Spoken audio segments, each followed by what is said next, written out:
contente de vous avoir avec moi. Et alors, on va lire 4 pages aujourd'hui parce il y a beaucoup d'images. Et on commence tout de suite.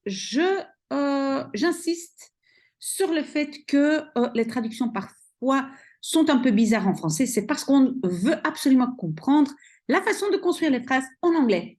Donc, je pense que c'était The Watchful and Compassionate Eye.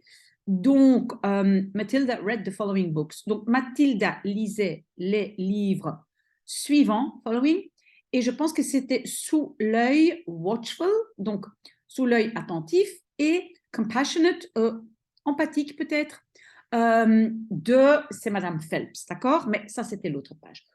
Et alors, on a toute une liste des livres, ce sont des classiques que Matilda a lus.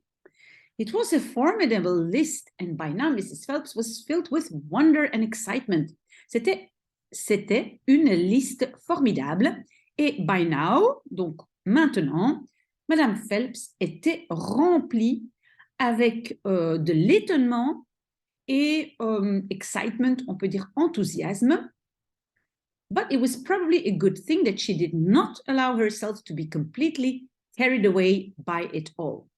Mais c'était probablement une bonne chose qu'elle did not allow. Elle ne permettait pas elle-même, herself, to be carried away. Et ça, c'est quelque chose que vous devez noter dans votre liste de vocabulaire.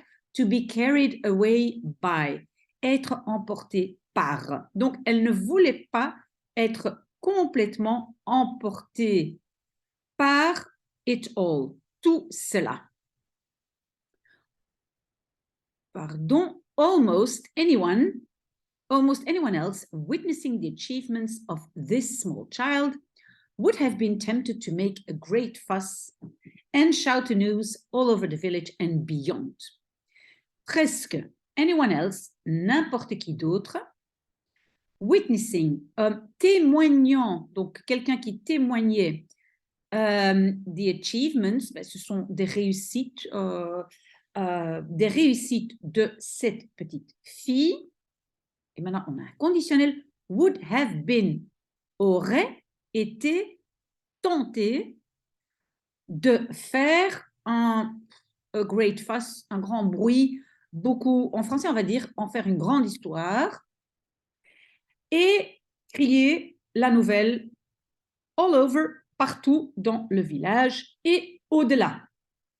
But not so Mrs. Phelps. Mais pas comme ça, Madame Phelps. She was someone who minded her own business. Et ça aussi, c'est une expression qu'il faut noter. Mind your own business. Mêle-toi de tes affaires, mêle-toi de tes oignons, mind your own business. Et donc, elle était quelqu'un qui se mêlait de ses propres affaires and had long since discovered it was seldom worthwhile to interfere with other people's children. Et avait longtemps depuis découvert que c'était rarement worthwhile, la peine, d'interférer, de se mêler donc d'interférer, to interfere, avec des enfants d'autres personnes. Et vous voyez, on a ici un génitif, le S, donc ça veut dire d'autres personnes. OK. Mr. Hemingway says a lot of things I don't understand. Monsieur Hemingway, c'est le grand écrivain, dit a lot of things, beaucoup de choses, je ne comprends pas. Matilda disait à elle, donc à Madame Phelps. Especially about men and women, surtout sur des hommes et des femmes. But I loved it all the same. Mais j'ai aimé ça, all the same, ça veut dire de toute façon. Et on va à la prochaine page. The way he tells it, I feel I'm right there on the spot watching it all happen.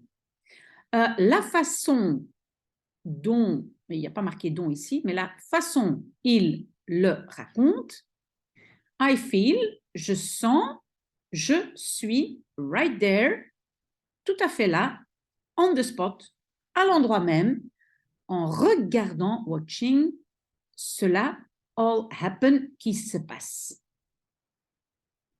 A fine writer will always make you feel that. Un bon écrivain fera toujours te sentir cela, disait Madame Phelps. And don't worry about the bits you can't understand. Et ne t'inquiète pas, don't worry, ça aussi on doit noter si on ne le connaît pas encore, et ne t'inquiète pas concernant les bits, les petits morceaux, tu ne peux pas comprendre. Sit back and allow the words to wash around you like music. Sit back, c'est détends-toi et permets les mots ici c'est de laver autour de toi comme de la musique. Bon, c'est pas comme ça qu'en français qu'on va le dire, mais elle veut dire que tu te détends et tu te laisses simplement envahir par les mots. I will. Je le ferai. Et vous voyez ces tags qu'on utilise en anglais, donc juste pas I will do. On peut juste utiliser les tags. Par exemple, I do, I did, I will. Did you know, Mrs. Phelps said, est-ce que tu savais, disait Madame Phelps, that public libraries like this allow you to borrow books and take them home? Que des bibliothèques publiques comme celle-ci te permettent, d'emprunter des livres et les prendre à la maison. I didn't know that, Matilda said. Je ne savais pas cela, disait Mathilde. Could I do it?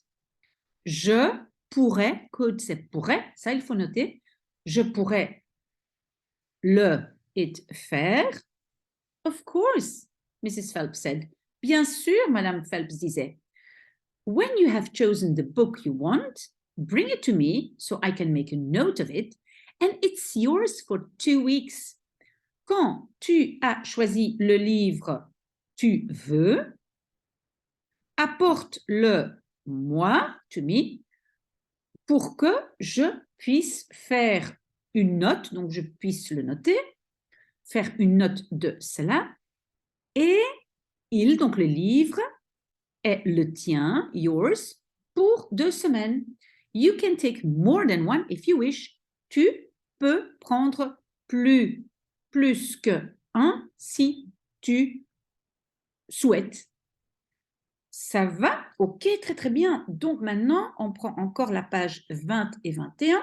20, vous voyez, c'est l'image, c'est Mathilda qui lit dans sa chambre. Donc, il ne nous reste que ici la page 21. From then on, Matilda would visit the library only once a week in order to take out new books and return the old ones. From then on, à partir de ce moment-là, Mathilda visiterait, would visit, c'est le conditionnel, la bibliothèque, seulement une fois par semaine. In order to, ça aussi on doit noter, pour take out, donc emprunter, prendre des nouveaux livres et retourner les vieux. Her own small bedroom now became the reading room. Sa propre petite chambre maintenant devenait sa salle de lecture. And there she would sit and read most afternoons. Et là, elle would sit, elle s'assirait et lirait most afternoons, la plupart des après-midi. Often with a mug of hot chocolate beside her. Souvent avec un gobelet ou une tasse de chocolat chaud à côté d'elle. She was not quite tall enough to reach things around the kitchen. Elle n'était pas, c'est le note, quite suffisamment grande déjà. Enough, c'est suffisamment grande to reach, pour atteindre des choses partout dans la cuisine, around the kitchen. But she kept a small box in the outhouse. Mais elle gardait une petite boîte dans la outhouse, c'est la cabane à jardin, je pense, which she brought in. Donc, cette boîte, laquelle elle apportait à l'intérieur, and stood on, et était debout dessus, in order to get, pour prendre, avoir, whatever she wanted, n'importe quoi elle voulait. Oui, je sais que le français n'est pas bon, mais j'espère que vous comprenez la structure. Mostly it was hot chocolate she made. La plupart du temps, c'était du chocolat chaud qu'elle faisait. Warming the milk in a saucepan on the stove before mixing it. Chauffant le lait dans une casserole sur le feu ou sur la cuisinière avant de mélanger cela, donc de tout mélanger, le lait et le chocolat. Occasionally, she made Bovril or Ovaltine. I think it's brand. Je pense que ce sont des marques. Donc, de temps en temps, occasionally, elle faisait Bovril ou Ovaltine. It was pleasant to take a hot drink up to her room. C'était plaisant de prendre une boisson chaude en haut à sa chambre and have it beside her as she sat in her silent room reading in the empty house in the afternoons.